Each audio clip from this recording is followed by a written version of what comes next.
2-year-old DeOrr Kunz went camping with his family and disappeared. Have the accusations slung back and forth helped the case or hurt it? Welcome to Crime Lines and Consequences.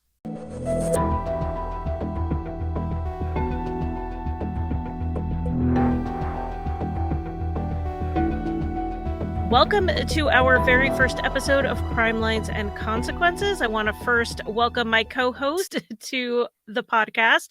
I mean, it's our podcast. Hello, Eric. Yeah. How are you? I'm great, Charlie. It's exciting to be here. It's exciting to be recording our first episode, and I can't wait to see where we take this show. I'm a little nervous because I am so used to having a script that I read pretty much verbatim for my podcast. And I know you do a true crime podcast, but you also have a paranormal podcast where you kind of do it more casual style. So you're an old pro at this. Well, I don't appreciate you calling me old because we're the same age. But yes, I think we can make this work for sure. We can. This podcast, the goal of it is to bring our different perspectives to true crime cases in this more conversational tone than we do in our other podcasts. Eric is from True Consequences, and I'm from Crime Lines, so go subscribe to those as well, wherever you get your podcasts. This whole podcast will not be a pitch for our other podcasts, I promise. Hopefully everyone can be patient with me as I learn to kind of try to tell the story without reading it. So if I sound a little too ready in the first few episodes, we're just all going to have to push through and grow together. We're learning as we go, right?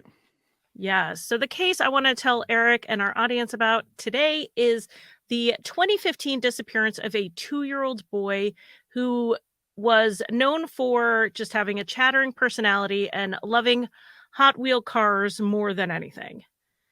I want to shout out our major sources for this episode. We have the East Idaho News. They've covered this case, as well as so many others. You probably know them for more recent cases like the Idaho 4 and the Daybell Vallow case, but they've been doing excellent true crime coverage for cases for much longer than that. So DeOrr Kunz was born on December 30th, 2012, and his parents were Jessica Mitchell and Vernal Kunz. For Vernal, DeOrr was his only son, and this is a family name, so Vernal also went by DeOrr, and so did his dad, but we're just not going to do that for the sake of keeping things from getting confusing. Jessica did have 2 other children from her first marriage, but they primarily lived with their father.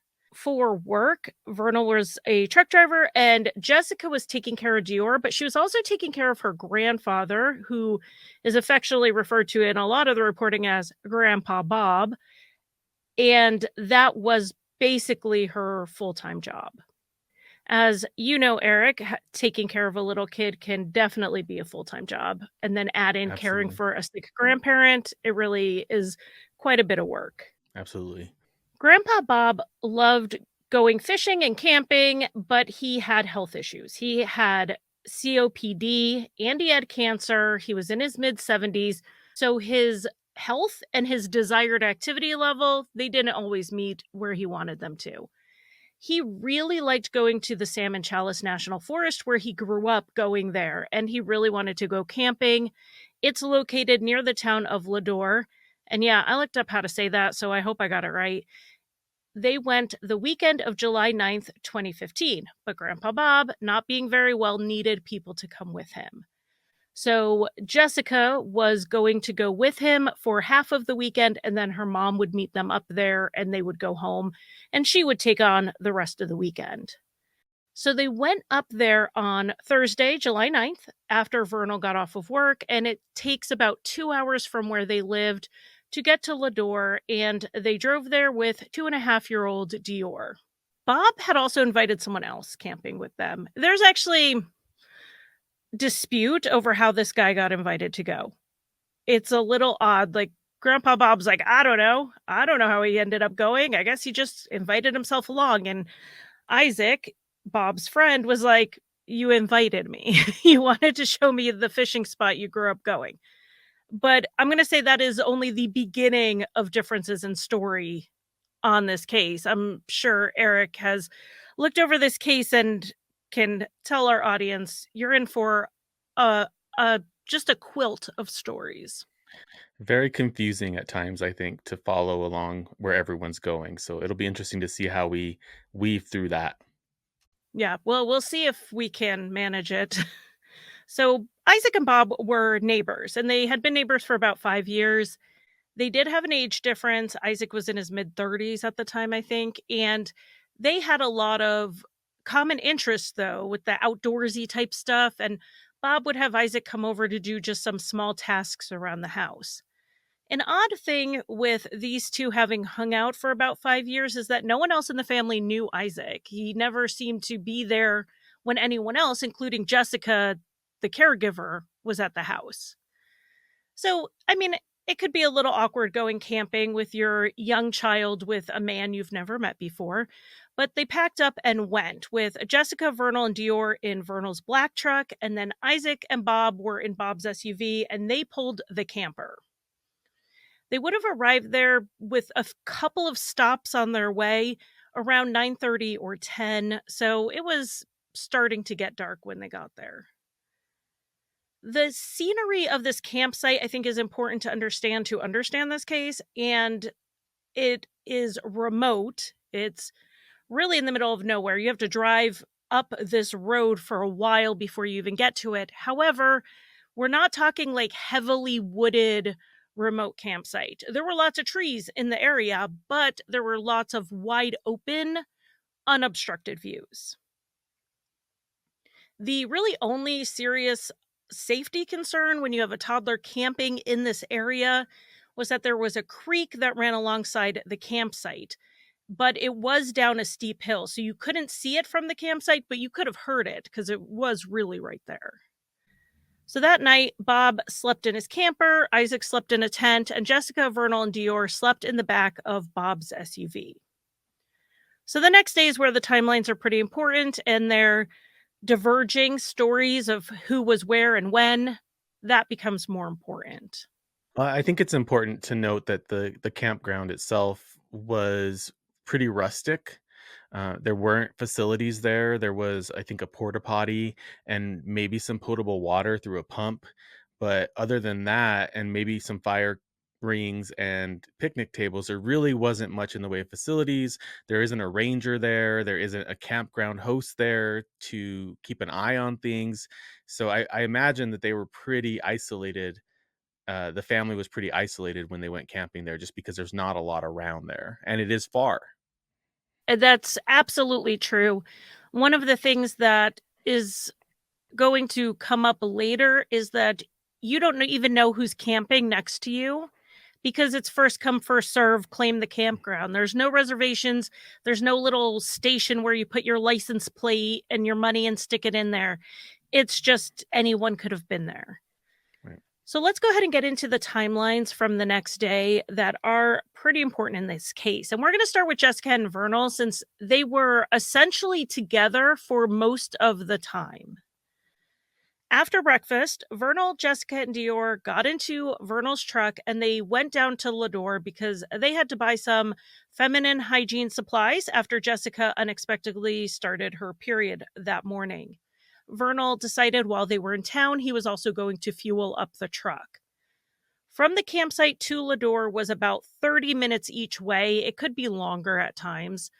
So they got some fuel and then they went to the general store to get what Jessica needed and to also grab some snacks. Jessica later said that while they were in the store, there was a man sitting there. This store had like 2 booths where you could sit and eat your food. I think it's just like 2. And the man was sitting in one of them. And she said he was just staring at DeOrr in a way that made her uncomfortable. There are receipts confirming that these purchases were made at 12:30 p.m. And then at 12:38, Jessica texted her mother and mentioned that they had been in Lador and they were leaving to go back to the campsite. So all told, it seems that they were probably gone for about an hour and a half, maybe 2 hours. When they got back to the campground, Bob and Isaac had already been out fishing, and so they showed them some fish they caught, and Vernal and Jessica wanted to go see where they had fished. But Bob, at this point, said he was too tired, he was going to rest. Isaac agreed to show them the fishing spot. And here's where it gets a little fuzzy. Jessica asked Bob if he could keep an eye on DeOrr. DeOrr at the time was probably, based on at least one story, sitting in a camp chair eating some of the snacks they brought him that had gotten him in town. And this was around 1:30. According to Vernal, DeOrr started following them, and Vernal called out to Bob something like, "Hey, aren't you watching him?" And then Vernal asked DeOrr if he wanted to stay with Grandpa or did he want to come down with them to the water. And Bob then told DeOrr he had some candy and got DeOrr to come back to him at the campsite. At the creek, Vernal and Jessica went down to the fishing spot that Isaac had pointed out, but Isaac didn't stay with them at that spot. He went further to another spot to start fishing. According to Vernal, he saw some minnows, and he thought DeOrr would like to see them like any toddler would. So he went back to get DeOrr and asked Bob where he was. And Bob said, "I thought he was with you." Like I said, this creek where the fishing spot was not far from the campsite at all. However, it was not visible because of that ravine, really. So Vernal had this conversation with Bob about where DeOrr was, and then he was able to turn and call to Jessica and let her know that DeOrr was missing without even moving. I mean, that's how close they were. But like I said, they couldn't see each other. Now, Isaac, Grandpa Bob's friend, he had a different story than this. He said that he was under the impression that Vernal, Jessica, and DeOrr were all following him, but then when they got to the fishing spot, only Jessica was still with him. He said he just assumed that DeOrr and Vernal were farther back. Anyone who has gone on a walk with a 2-year-old can tell you that they want to explore everything as they go, so it's a slow walk. I want to just note that there are interviews where Jessica does back up Isaac's story that Vernal hung back a bit, possibly by his truck with DeOrr. So again, this is one of those murky, hazy points that seems to get contradicted a lot. Isaac said that he left Jessica at the fishing spot and then headed back towards camp to look for a different spot for the afternoon. As he walked back towards the camp, he did not see DeOrr at all. So it's not like they crossed paths, according to Isaac. Isaac said he was fishing when he noticed that Grandpa Bob was pacing along the ridge above where he was fishing, so he asked what's going on. Bob said they couldn't find DeOrr, and so Isaac left the fishing spot to start helping look for him. He said he focused on hilly areas because he knew Bob wasn't able to go up and down the hills. Vernal and Jessica at this point were already out searching for DeOrr. So now let's get to Grandpa Bob's story. He did have some inconsistencies in his story each time he told it, and that has largely been attributed to his age and his poor health. Because at some points when he talks, it sounds like he knew he was watching DeOrr, and then other times he makes it sound like they just left him with DeOrr and he didn't realize he was supervising. And he absolutely does not remember the conversation Vernal said they had where he got DeOrr back to the campsite with candy. But I mean, it is fully possible that one of them is misremembering or they misunderstood each other. If you're calling back to someone and they're calling back to you, you may not be saying what you think you're saying. You know, they're not hearing it the same way. So Bob said that after Vernal and Jessica had walked off, he saw DeOrr possibly like playing in the dirt. Maybe he was playing with his shoe. And Bob wasn't well. So there is some speculation. Maybe he dozed off. Maybe he spaced out and lost track of things. But he said he did not see DeOrr walk off. It's like DeOrr was there playing in the dirt and then he was gone. It sounds like he assumed DeOrr went to his parents at that point. So where are we with this? If everything everyone has said is true, to the best of their memory, and the inconsistencies are just different memories, This seems like a situation of Bob thinking the little one was with his parents and the parents thinking he was with Bob.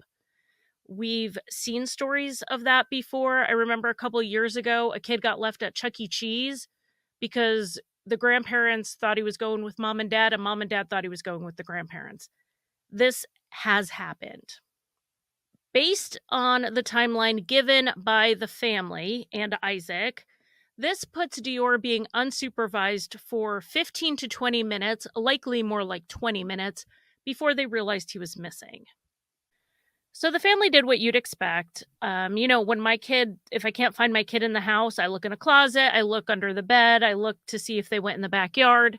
So the family Right. is checking the camper, they're checking the vehicles, they look in Isaac's tent, they're just all around the campsite. They're yelling his name the whole time they're going around looking for him. DeOrr was not at that point much of a wanderer. He had some separation anxiety from his parents, so they didn't expect him to be too far away. Right. But they couldn't find him. They looked for him for probably around an hour. And when they couldn't find him, Jessica had called her mother, and her mother told her to call 911. So the call to 911 from Jessica was at 2:35 p.m., and the family estimated at that point, like I said, they had been looking for about 45 minutes to an hour. I mean, I've never lost my son like that. I've had moments like Chuck E. Cheese is a perfect example where, I don't know where he is because I can't see him. And just that panic from that little few minutes of not knowing where my son is, I can't imagine how terrifying it must have been for the family to be trying to find that kid if it happened the way they said it happened. I'd be panic stricken, especially as the time ticked away. You have to imagine how far could a 2.5-year-old have gone? So they would have expected to find him just off a little ways. And then they couldn't find him. So they look a little further out. They can't find him. So then Yeah. they call 911. Vernal decided to also call 911. So they were not together at this point because they were searching. And what do you do when you search? You split up to cover more ground. So Right. when Vernal called 911, this call was not recorded because they were already on the line with Jessica, and they basically told him, we already have your girlfriend, your wife on the other line.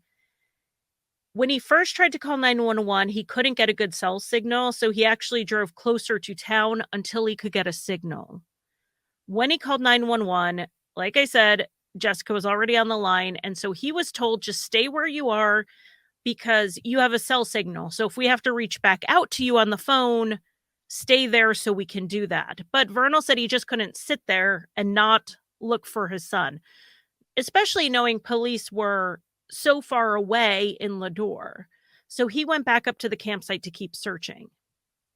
So while local police were able to be on the site faster, due to how remote this was, to get search and rescue, which, as you can imagine, a little town like Lador doesn't just have search and rescue. They had to come in from another place. So it was an hour and 18 minutes before they got to the scene. At that point, it puts DeOrr missing about 3 hours. And they started about as extensive a search as you could imagine, because the first thought was he likely wandered off. But because of how young he was, he likely couldn't have gotten far. And now I did not fact check this information, but a sheriff's deputy said that when you're talking about a kid that age, with how far they can move over time with those short little legs, 75% will be found within 4/10 of a mile of where they went missing. By the time you get out to 2.8 miles, 95% will have been found. So the initial search was for a 3-mile radius around the campsite, and they later expanded that to nearly 5 miles in all directions. Wow. There was really no expense spared in this initial search, which lasted for 10 days. They got a search helicopter up that had the thermal camera, and that would search from above. They brought dogs in, they had trained searchers, and they had locals who were just familiar with the area. They're on foot, they're on horseback, they're on ATV to cover as much of this rugged and remote area as possible. They did send searchers and hip waders into the creek. Now, this creek, I don't know if you saw pictures or videos of it, it's not very deep. Most of these fishing holes they would use were like pockets where the water would get deeper, but for the most part, the creek wasn't very deep, but it was fast moving. They were down on their hands and knees looking for any sign of DeOrr in that water. Then in in a search that's always a little like hard to like think about is they did search wolf dens. If this was an animal attack, they might find clothing, shoes, something like that in a wolf den. They didn't find anything. They brought cadaver dogs in, which caused a little bit of a problem at one point because someone had just done a scatter the ashes at the reservoir, and they believe the cadaver dogs were hitting on something from that. But they also did a sonar search of the reservoir. This was thorough and extensive, but they found no trace of DeOrr, and I mean not a trace, not a ripped clothes, not one of those oversized shoes he was wearing that were a little too big for him. They didn't even find one of those, which even if he just wandered off, you'd think he'd lose those shoes at one point. They never found them. We have a weird piece of evidence though here, Eric. So I want to get your thoughts on this. Jessica mentioned it in an interview with a PI. She said that a shovel was found that had mud on it and what looked like a tuft of blonde hair. DeOrr had blonde hair. Isaac was pulled aside and questioned around the time the shovel was found.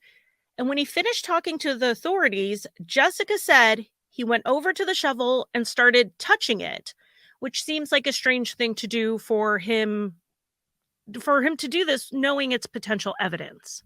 Right. And then Jessica said that when she tried to get what looked like blonde hair off of the shovel, it blew away in the wind. So this evidence was lost. We don't even know what it really was. It could have been anything. So I'm confused. Why were the Yeah. police, if this shovel existed, what were the police doing with it?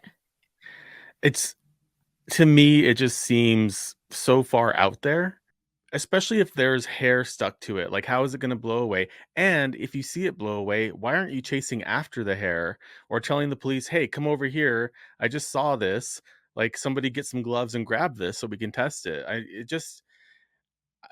My opinion when I heard this, and I hate to put my opinion into things, but my initial thought was it seemed kind of like a way to take the attention off of herself and put it on somebody else. This shovel really just seems odd because if it was really there and the police identified it as anything, why were they letting two people touch it? Why were they letting the two of, I don't want to say four suspects, but they knew these were the only four people at the campsite at the time that they knew of, and they're letting two of them touch evidence that doesn't make a lot of sense to me. So I kind of hope it's not true because I don't want to think that that was what was happening in this investigation. Yeah, I mean, and the way she described it too, she said there was a lot of mud caked on it. So Mhm. I just don't see, like, if the hair is on there and it's in the mud, I just don't see that being likely that it just blew away. I don't Right. know.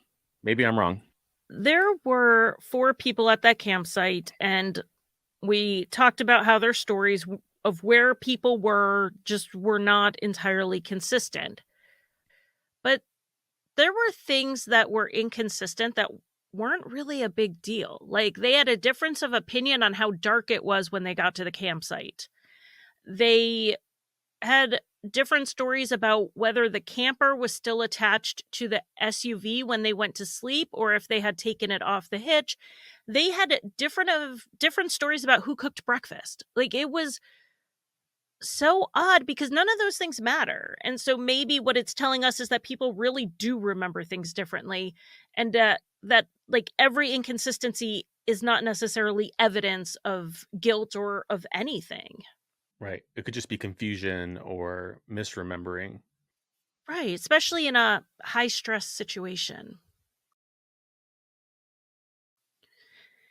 This case had a lot of investigators on it, and there were two private investigators who both had opinions, very strong ones on this case, that absolutely influenced the public perception. One of these was a volunteer, and the other was then hired by the family, but they both ended up stirring up suspicion. So the first one was a retired U.S. Marshal named Frank Vilt. He kind of knew the family. Like, Vernal worked in the town he lived in, and he saw DeOrr a few times. So when he heard DeOrr was missing, he wanted to help. He worked for expenses only. He came on the case very early on. And in August, he said in an interview that he believed there was evidence that DeOrr had been kidnapped. And he was kidnapped by someone who would be labeled the creep in the Jeep. And according to Jessica, someone had come forward with a tip that they saw an unkempt man at a store in Lador buying candy for a blonde toddler that he had with him, a toddler who was crying. The man was driving a Jeep Rubicon, which is how he got dubbed the creep in the Jeep. The woman estimated the time was 6 p.m. on the day DeOrr went missing, which honestly makes no sense. If he was kidnapped between 1:30 and 2, why would the kidnapper be shopping nearby 4 hours later with this child in full view? Well, I think it's strange. I think that if somebody did in fact kidnap a child, they're definitely not going to go to the closest town where they're going to be seen immediately. Like, unless they really aren't that smart, it would make sense to get as far away from there as possible. So I don't know. That just seems really bizarre to me. It also seems odd to me that this story about a little boy missing from the campsite up the mountain hadn't made it down to Lador for the woman to immediately see this and think, I wonder what's going on here. We have a missing kid. 4 hours later, I'm seeing a guy with a crying toddler. But somehow the story hadn't made it down yet, even though search and rescue came through town.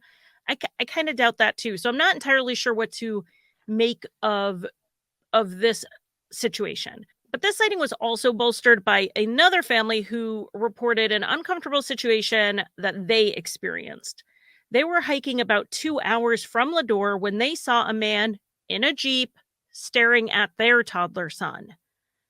The description of the man, the vehicle, all of that matched what was seen in that sighting at 6 p.m. on the day he went missing, and also kind of matched the man who was reportedly staring at DeOrr at the store that day.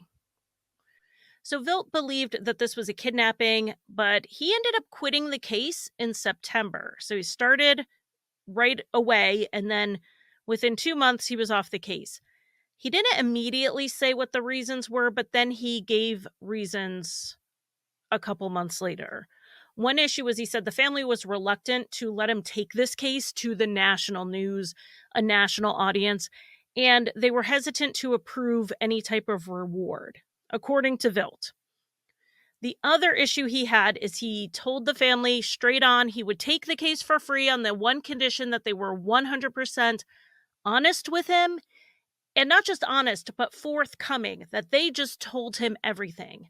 And while he doesn't say exactly what or why, he says that he found out they had lied to him. It's not clear what he thought they were lying about because he didn't say anything, and he still said that he believed it was an abduction. So if he thought it was an abduction, not entirely sure why he thought the family was lying to him would impede that. He did say he passed all the information he had on to law enforcement, including the description of the man who was a male in his 50s with long white hair.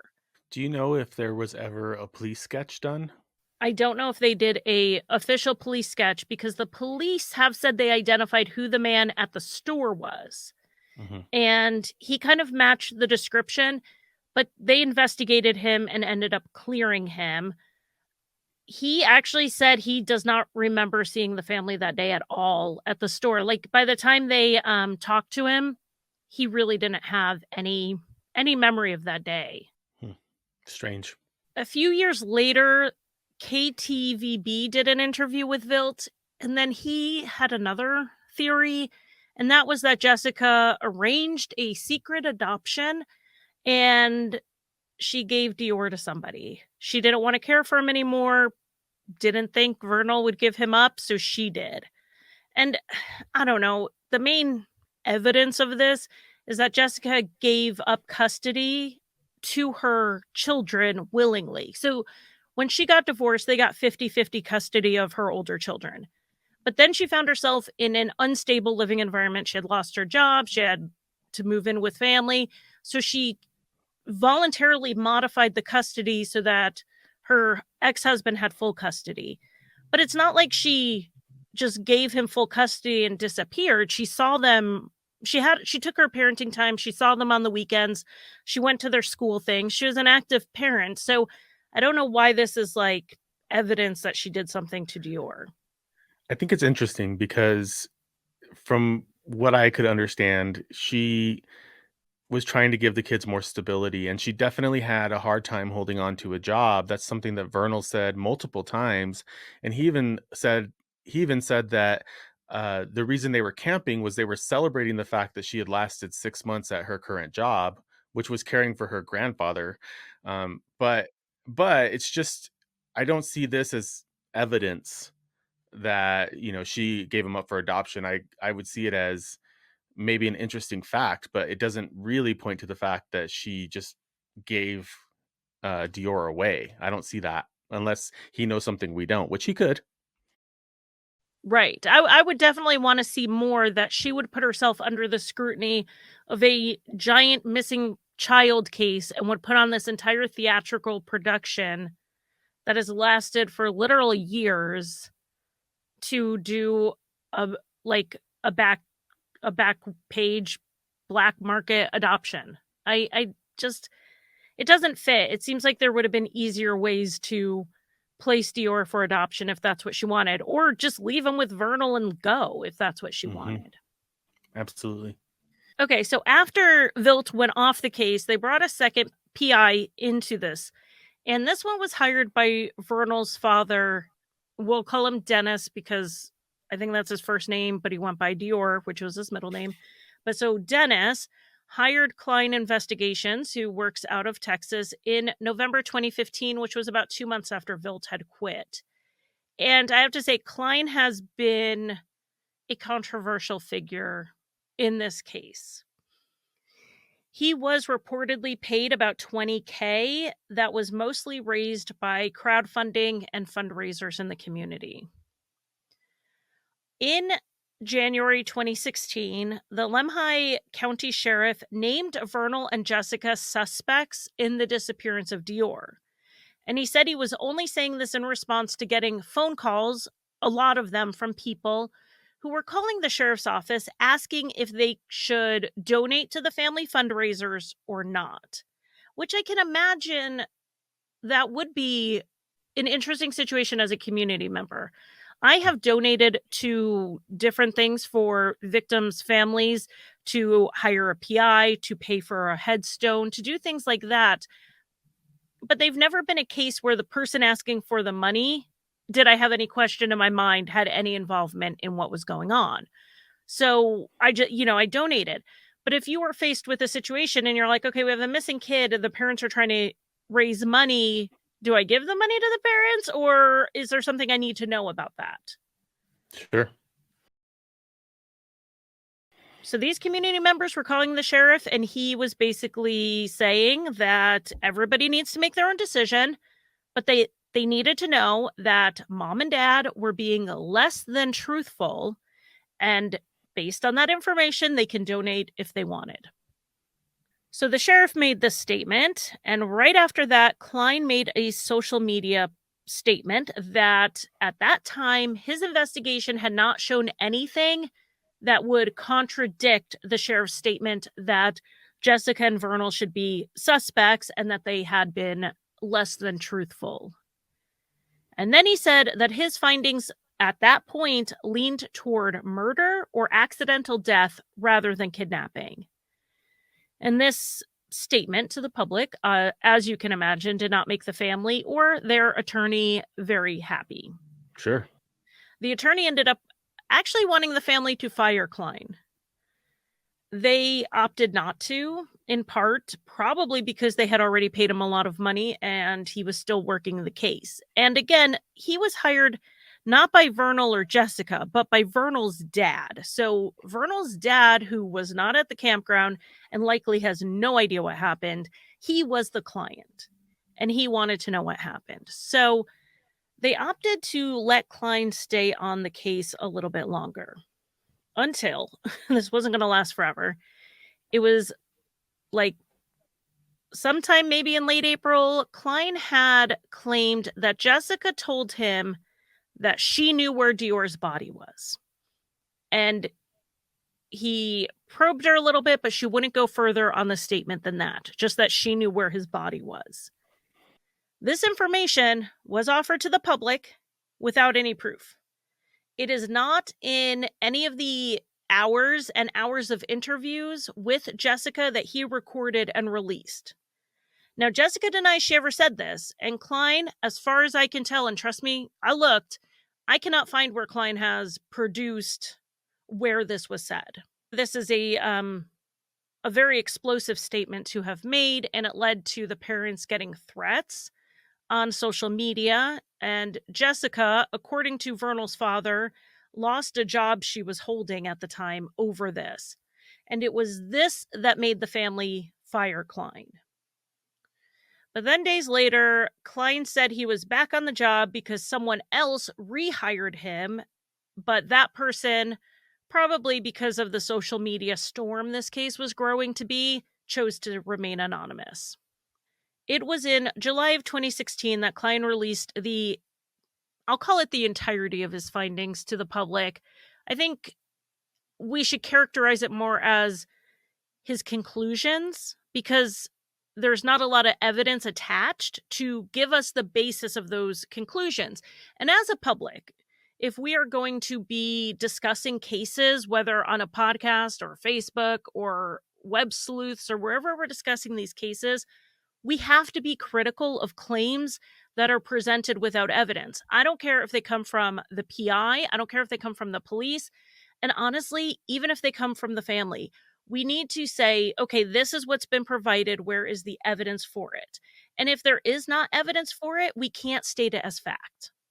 100% agree with you. I think that that's a huge opportunity for discussing these types of cases. Like, we need to really be careful researching responsibly and making sure that we're backing up whatever we are claiming. So it would be nice if Klein did the same thing. But it seems like a lot of what I saw and a lot of what he says and does is related on his gut feeling and his interactions with the family, as opposed to any hard evidence that could convict somebody. We need to remember that as we're getting into this report, and you'll probably be sick of me reminding you of it by the time we get to the end, because it's not that Klein didn't do an investigation, and it's not that I want to say Klein's investigation is junk. I'm just saying I don't have the evidence, so I'm presenting it without evidence, to be honest, and that's not a place I necessarily like to be. Mm-mm. But I do think there's some interesting information in here. So the first thing Klein really tackled was the 4 people at the campsite. So with Vernal, he said that Vernal failed 5 polygraph examinations, and he had told 6 different stories. Now, I've only seen proof that there were 2 polygraphs, and it was that one was inconclusive and the other was inconclusive/pass, meaning he probably was a pass, but they couldn't say for sure. So I don't know what these other polygraph examinations were. As for Jessica, Klein said that she failed 4 polygraph examinations and told 5 different stories. And he concluded that both of them should be suspects in DeOrr's death, whether as an intentional homicide or accidental. And by accidental, I think he means manslaughter or negligent homicide. As for Grandpa Bob, he said that Bob was deceptive, having told 2 different stories to investigators, and his polygraph examination was inconclusive. He labeled Bob a person of interest or witness to a homicide. Now, Bob was noted by law enforcement as being forgetful in the interviews they had with him, and it's possible his inconsistencies were related to that. And they also said they gave him the polygraph knowing it would likely be inconclusive due to certain medications he was taking. And the same thing went with Isaac. He was on certain medications that they knew would affect the polygraph, and his was also inconclusive. But Klein said when it comes to Isaac, he had told the same story like 4 times. But he said it was possible that while Isaac didn't outright lie, he may have left details out of his story, and that he was considered a possible witness to a homicide. I feel that Klein was leaning pretty heavily on the results of these polygraphs when they're not admissible in court for a reason. Right. That definitely struck me as well, the fact that he kept kind of harping on these polygraph exams and being very adamant that they had failed, that Vernal had failed. It seems to be that's where he's hanging his coat on, for this investigation to prove what he believes is the truth, that Vernal and Jessica and Grandpa Bob somehow have some, tie to this, whether it was accidental or not, and these polygraphs seem to be what he's kinda hanging his hat on. Being presented first makes it have a little bit more weight. Now, the other thing that Klein's team did was run some reenactments at the campsite, and they did their own searches. And in the final report, he said that the times that Vernal and Jessica gave for their various movements that day were just not accurate, and that the cell phone evidence did not align with Vernal's story that he drove 1.5 miles down the mountain to get a cell signal to call 911. But again, we're talking conclusions, so I'm just left with some questions. So if they're saying that Vernal didn't drive that 1.5 miles to get a cell signal, were they able to tell where he went instead? And then if they're looking at pings in a remote area, how accurate is that? From what the report sounds like, it sounds like they're using tower pings and not GPS. And so how many towers do they have up on that mountain the that the cell phone could be connecting to multiple towers giving different, you know, cell phone pings? Like, I'm just curious the accuracy of using cell phone towers in such a remote area. According to the family, they're denying a lot of these conclusions. They've said that their stories really did not change significantly. There was a recorded phone call a few years ago where Vernal said this was mostly small things. The things like we talked about before, like who made breakfast, where the dog was at various points. But he said that for the most part, their stories have been consistent over the years. I did find a list of DeOrr case discrepancies. It's a PDF. I'll list it in our sources. And I sent it over to Eric. And I don't know if you're going to back me up on this or contradict me, but for me, most of that list were small inconsistencies. There wasn't a lot of really big ones. Yeah, there wasn't anything that stood out to me that said, "Oh my god, these people definitely did this." It's more like, to me, it seems more like just misremembering or having a different perspective on some of these things. So I didn't really see much that made me think, "Oh gosh, yeah, Klein is right." Exactly. So Klein's report also talks about the search with a cadaver dog that hit on 5 sites, and they did turn these locations over to the authorities for excavation, but nothing was found. And I do want to say, to Klein's credit, it seems like he turns a lot, like he's not a PI that's kind of working behind the scenes and not helping law enforcement. What he finds, he turns over, which I think is pretty important here. He did say that on the fifth site that the cadaver dog hit on, they did believe it was a holding site for human remains that were then moved. But again, no specifics on why they believe this or what evidence they're using. Did they do soil test samples and find, you know, actual decomposition fluids? Was it the shape of the spot? Was the ground overturned? I don't know. I have no idea what they're basing that conclusion on.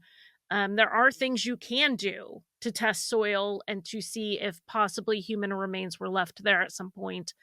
But without the results of those tests, without knowing the lab or the procedures, it's impossible to even evaluate. And then he also said that the dog hit on a piece of equipment at the campsite, but there's not a lot of specification on that. So then the report moves on to what they found at Vernal and Jessica's apartment, and not really at their apartment. So they ended up getting evicted from an apartment they were renting. And after they were evicted, the landlord did what landlords do and cleared out everything and tossed it at the dumpster. So Klein's investigators were like, can we search through it? And the landlord said, sure. So he went through it, and I'm only bringing up these two things because they are coming up time and time again in discussions on this case, even though I don't think they're terribly relevant, but they come up a lot. So one of the things found were 4 Matchbox cars that the parents had said were missing. That 4 of DeOrr's cars went missing at some point. And as a parent, Eric, you're a parent. I don't know where half my kids' stuff is. And let's not even talk about the Hot Wheels. I honestly would not even know if Hot Wheels were missing. Right. How would I know? There's so Right. many of them. Unless my kid came to me and said that, right? Yeah, they go, where's the green one with the orange wheels? And you're like, oh my goodness, I have to look for this one Hot Wheel. The Hot Wheel, it's in a backpack, it's in a diaper bag, it's in the cup holder next to their car seat, it is under the bed, it is in a pocket of the coat they wore last week. Who knows where it is? So without greater context, I don't know why these 4 Matchbox cars seem important to the investigation. They do get brought up periodically. What gets brought up more is the other thing found, and it was a camo child's jacket. And this seems really important at first glance because DeOrr was reportedly wearing a camo jacket when he went missing. So the fact that he went missing in this jacket and they find it at the apartment seems relevant. Except the sheriff's department looked into it, and they have called it irrelevant because the size of the jacket and the camo pattern, which is something I didn't know until I had a whole bunch of children, how many camo patterns are out there, but it did not match what DeOrr was last seen in.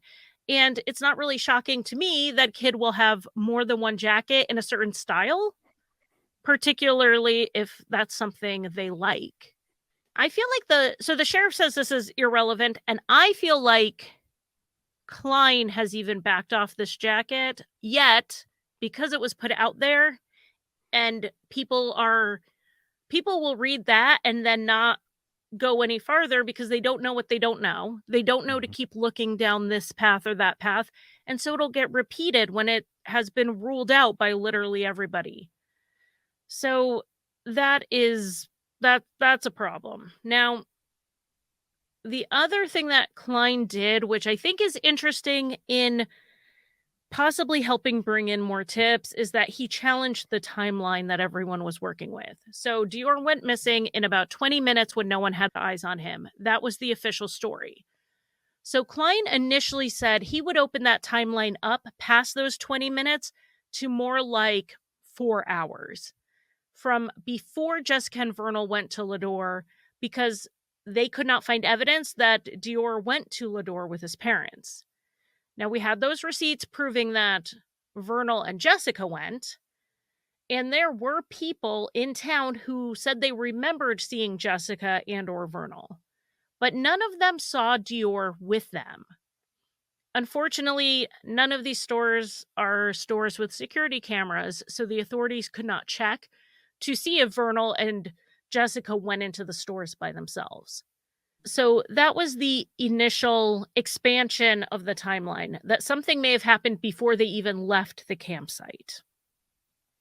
Klein eventually changed his mind on this timeline by the time of the final report, and he actually expanded it even more, because he said he could not find anyone outside of the 4 people camping who saw DeOrr after they left Idaho Falls on Thursday night.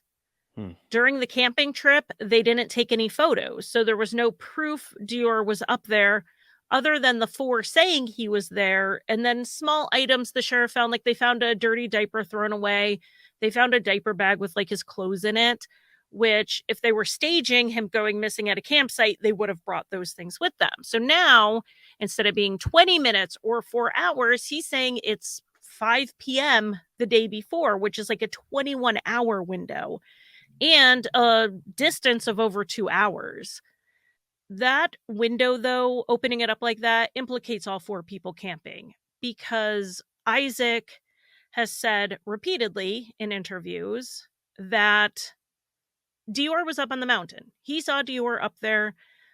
He had gone back to bed after breakfast, so he didn't see them leave to go to the store, but he said he was on the camping trip with them. So unless Isaac is also lying, and why is he covering up for these people he barely knows? Unless Isaac's also lying, I think the conclusion is that DeOrr at least went on the camping trip. After that, who knows? So Klein made all of these findings public, and in his contract with the family, he was what he basically had to do was first give the family the information, and then he could report any illegal happenings to the police. So they sued him for breaching the confidentiality portion of the contract by making all these findings public. Like, if you go on social media, he's got it all out there, which is how I have it. They also sued him for defamation for the claims he was making about their truthfulness and such. At that point, Klein withdrew from investigating the case because he said he couldn't defend himself against this lawsuit while still working on the case. But then, February of 2019, most of the case was thrown out. The judge ruled that Klein's statements were protected under the First Amendment. They were not, they didn't raise to the level of defamation. And then the rest of the case was dropped when, in some kind of agreement where Klein wouldn't pursue reimbursement for legal expenses if they dropped the rest of the case. So the case was dropped, and there's been some, I don't want to call them rumblings, there's been some talk that Klein was going to come back on the case after this. So that is the basics of the case and the findings that have been made public. Obviously, Philip Klein, as a PI, has the freedom to publish whatever he wants.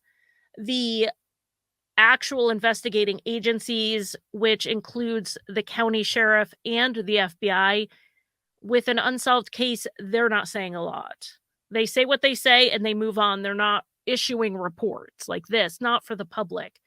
So one of the reasons we lean so much on Klein's report is it's all we have. There's not a lot else out there. Now, we have some theories on this case, and, we have the abduction theory, where someone came up at that campground and opportunistically grabbed DeOrr and took off, and nobody saw them. Considering how remote the area is, that crime of opportunity, I'm not saying it's impossible. It just seems unlikely, in my opinion, just because of how far away from everything that they were. And especially if nobody saw DeOrr in town.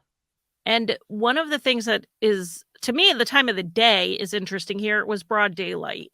If someone had seen DeOrr in town and decided they were going to somehow figure out where they were staying up the road, and Vernal didn't notice they were being followed, and whatever else happened, why would they do it in broad daylight? Wouldn't they go at night or do something that they could more likely get away with?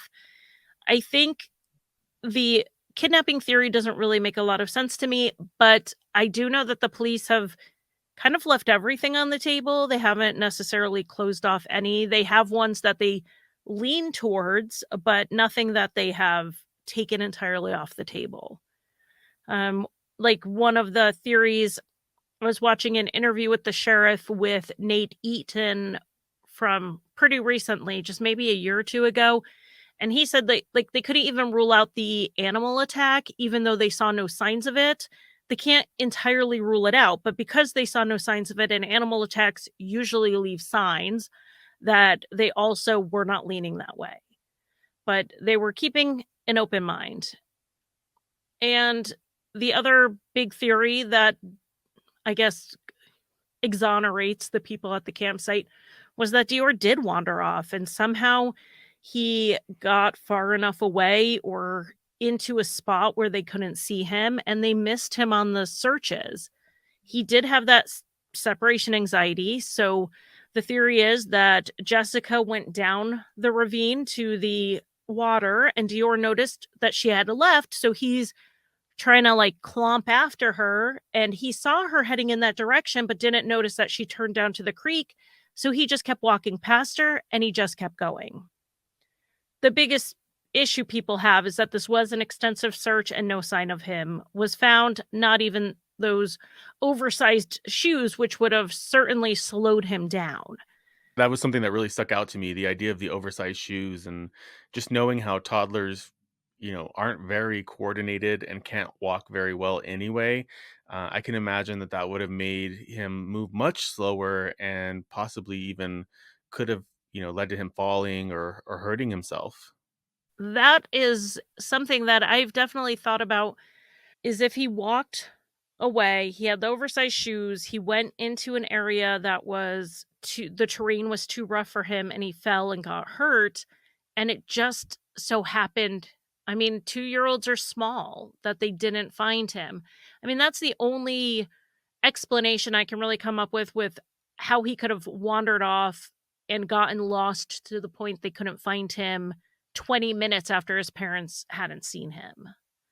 So then we get to the accident and the homicide theories, which are Klein's theories that the parents and or Bob and or Isaac had covered up something.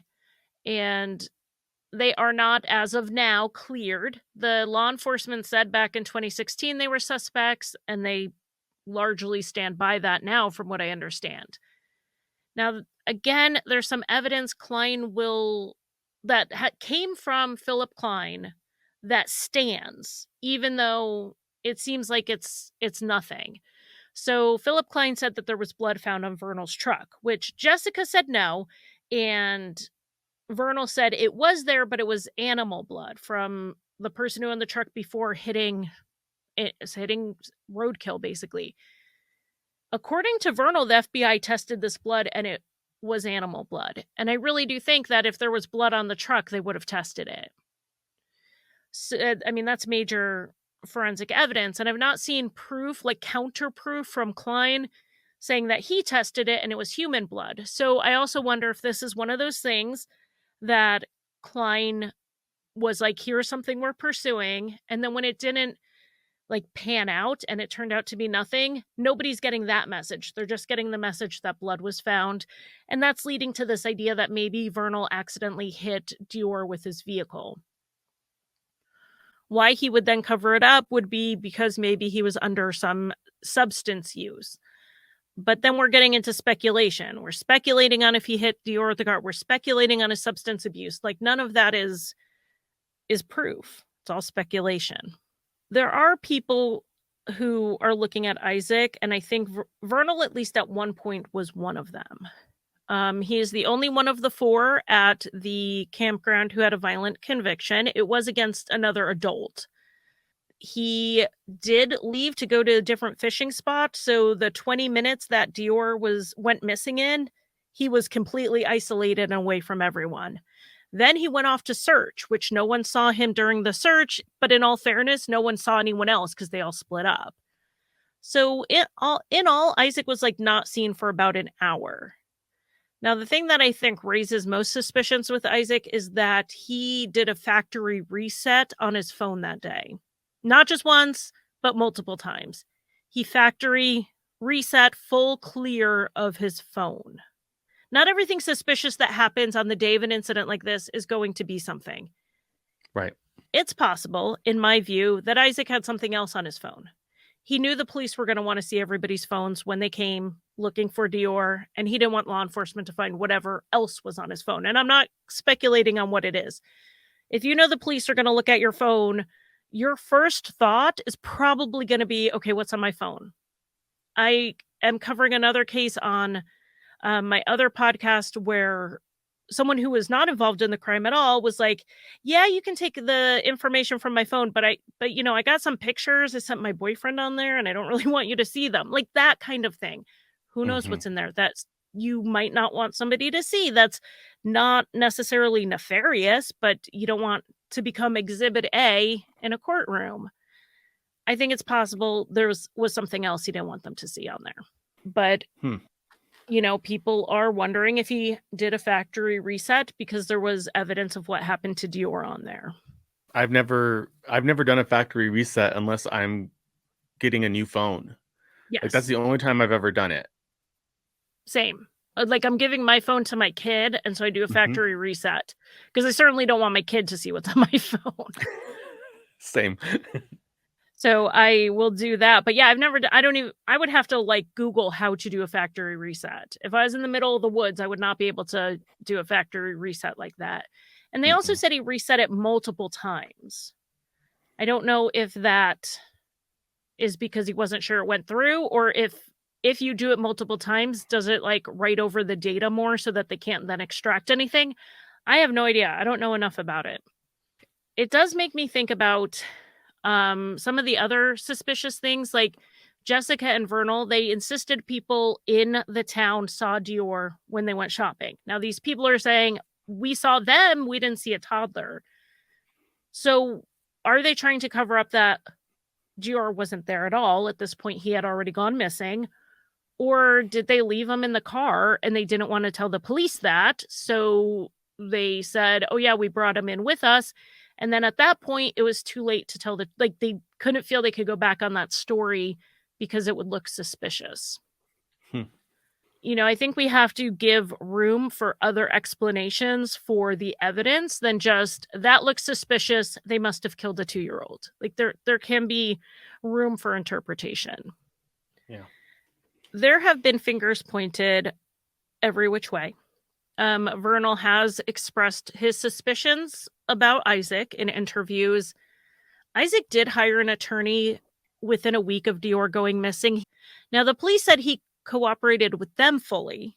He wasn't as keen on working with private investigators, but that's also his right. It's also his right not to cooperate with the police, but he did. He has done a few media interviews, and based on that, it sounds like he thought the reason he got an attorney was that he thought it was 3 family members against him. That if they did do something to DeOrr, how easy would it be for the 3 of them to scapegoat him and back up each other's stories, pinning it on him, and that's why he got the attorney.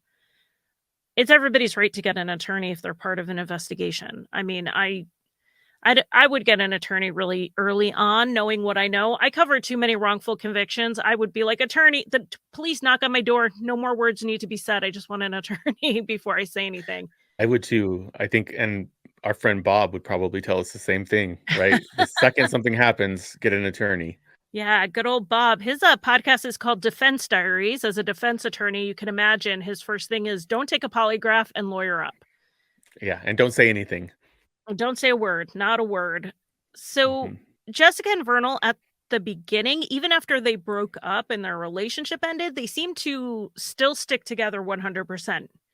They I don't know, you saw some of those interviews with them with the PI, like, they would make little jabs at each other, but they'd be things about, like, them being not about DeOrr, but, like, Jessica was annoyed that Vernal went and got fuel before going and getting her the feminine hygiene products she needed, and she was kinda Mhm. pissy about that, and then he made, like, that snide remark about she finally kept a job for 6 months. Yeah, Like, they were doing that, but they were not implicating each other in what happened with DeOrr. right. Until there was a more recent interview with Investigation Discovery, and Jessica seemed to hold space for the idea that Vernal may have hurt DeOrr. And she was talking about how they went down to the fishing hole and Vernal hung back. So she was kind of going with Isaac's story that she was the only one who made it down there with him. She said that she falls apart daily over this, but to her, it looks like Vernal just went on with his life. And now Vernal says that's not true. He spends every day trying to figure out what happened to DeOrr and what they need to do next to figure it out. So, this is a case where social media may have actually played a significant role in diverting resources away from this investigation because people would read a social media post and call a tip in. Now, we have to talk about the difference between your opinion on a case and a tip. Investigators generally don't need your insight. They generally do not need your, well, I thought about this and I noticed that, like, those aren't tips. A tip is it like they said something to you and you're like, wow, someone just said something to me and it makes it sound like they're confessing a little. That's a tip. Or you That you see read something. someone, yeah, you see something. that you saw someone's social media post and it struck you the wrong way is it's not really a tip. People would post social media posts saying that they had some kind of inside knowledge when they didn't, and that would have to be followed up on because believe it or not, law enforcement watches those pages. So if you're in a whatever happened to insert name of the victim and it's a case that's being actively investigated, someone from the police department's probably read your post. They have to follow up on the ones that sound like the person is expressing insider information. And for the most part, those turned out to be people who were giving their opinion as fact. Now, we can all sit around our computers. I can come up with 3 to 4 scenarios of what could have happened to DeOrr right now, but they're all speculation. None of them are based on hard evidence. Philip Klein warned that he thinks this also worked in the other direction, that there were witnesses who did not want to speak because they didn't want to be picked next by these online sleuths who were targeting people. And they didn't want their lives turned upside down because someone had a theory in a Facebook group about them. And so then you have to wonder, what if there were people who were camping in the area that day? What if there were people who were up and down that road and maybe they don't think they saw anything important, so they don't have a reason to come forward and they don't want to get dragged into it, so they stay back, but they may have seen something they don't realize is relevant. So this social media thing really cuts both ways. And I say this as someone who can get absolutely wrapped up in a case discussion. Eric, as a family member of a victim, I'm like the person you hate on these things. I will absolutely get wrapped up, but I have learned how that affects people, how that affects the Yeah. families. I know recently on your podcast, True Consequences, you talked to Julie Murray. And you two talked about this, about the burden of clearing up misinformation and how that falls on the family. Do you want to get into that a little bit? Yeah, I think it's really an important thing to talk about, especially as I am pushing and others are pushing for true crime to be more ethical, to be more mindful of the impact that it has. I think that true crime can be very powerful. It can be very impactful for positive change in cases, but it can also, as you see in this situation, cause problems. And law enforcement, they have limited resources, they have limited time, they have limited availability to do things. They're working tons of cases at the same time. And so when people are throwing out these wild theories thinking that they're being helpful, it actually detracts from chasing down real theories, real tips that people can give, and could lead to some of these tips going cold and really could obstruct the case. And yeah, it is hard. It's hard to manage that because I never want to be the person that tells people what they should and shouldn't do. I can only say what my experience is being on this side of things, and I think that it can be problematic. Those wild speculative claims that aren't based in fact, that aren't based or backed up by evidence, can really cause harm to an investigation, but also re-traumatize the people who are just trying to fight for justice. And I don't know if Jessica or Vernal were responsible for what happened to DeOrr, but I think that it could potentially cause problems when people are like, "Oh, I saw this and I saw that, or I heard this, or I read this on social media, or I read this on Reddit." Like those Mhm. things just really don't carry a lot of water. I don't want people to think that they shouldn't discuss a case online or give their opinions. We started a podcast so that we could do that. We definitely don't think that comments shouldn't be made or opinions shouldn't be shared. But one, I think everyone has to think about, is my comment an opinion? And if it is an opinion, I should state it that way. And if you get new information, like about the blood on the truck or about the camo jacket, you correct that when you are corrected. We all have room to grow. We don't all know everything.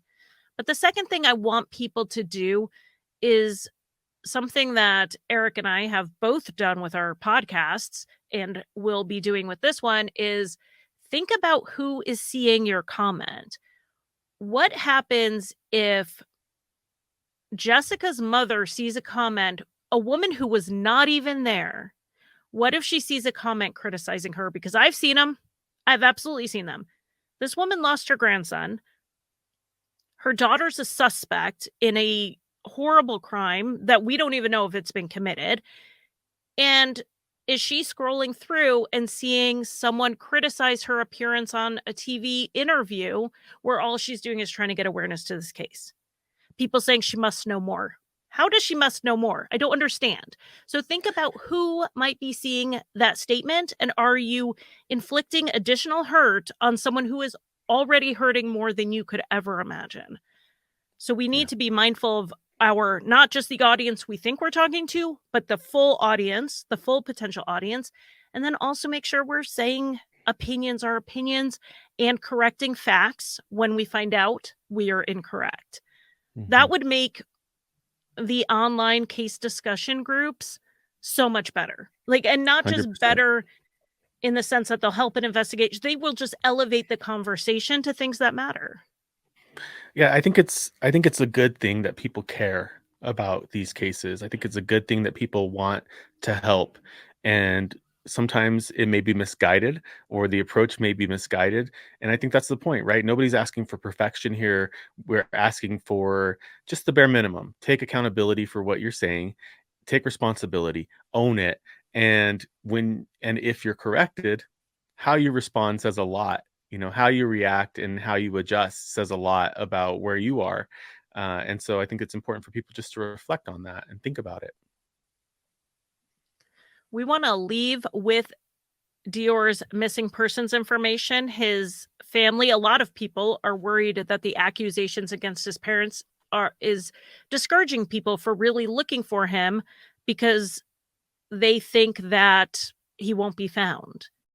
DeOrr was 2 years old when he went missing, but if he's alive today, he will be 10 years old. There is an age progression photo to the age of 4 currently available.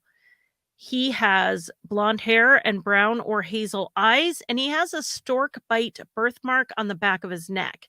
He was last seen wearing blue pajama pants and a camo jacket.